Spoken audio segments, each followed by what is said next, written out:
26 जानेवारी भारतीय प्रजासत्ताक दिन. स्वातंत्र्याच्या संग्रामासाठी ज्यांनी वीर मरण पत्करलं त्यांना स्मरण करणारा हा आजचा दिवस.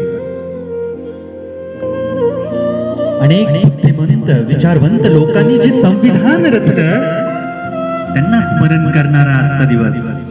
प्रत्येक भारतीयाची मान अभिमानाने उंचावेल असा हा आजचा दिवस म्हणजे 26 जानेवारी भारतीय प्रजासत्ताक दिन. मित्रांनो, भारताला 15 ऑगस्ट 1947 रोजी स्वातंत्र्य मिळाले. पण फक्त स्वातंत्र्य मिळणं म्हणजे खरी मुक्तता नव्हती. त्यानंतर काही नियम व अटी या देशाच्या नागरिकांना गरजेच्या होत्या. त्यासाठी 2 वर्ष 11 महिने 8 दिवस इतक्या प्रदीर्घ दिवसानंतर एक संविधान रचले गेले आणि ते संविधान 26 जानेवारी 1950 या रोजी अंमलात आणले गेले. मित्रांनो, 26 जानेवारी हाच दिवस का निवडला याचा देखील काही इतिहास आहे.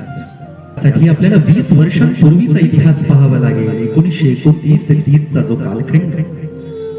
काँग्रेसचं राष्ट्रीय अधिवेशन सुरू होतं लाहोर मध्ये पंडित जवाहरलाल नेहरू यांच्या अध्यक्षतेखाली.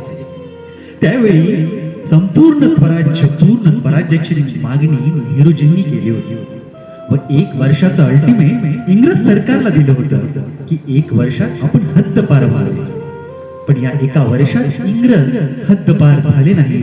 म्हणून सर्व भारतीयांना एकत्र घेऊन रावी नदीच्या किनारी 26 जानेवारी 1930 या दिनी तिरंगा ध्वज फडकवला आणि हाच दिवस आपण संविधान अंमलात आणण्यासाठी म्हणजेच तोच प्रजासत्ताक दिन म्हणून साजरा करतो.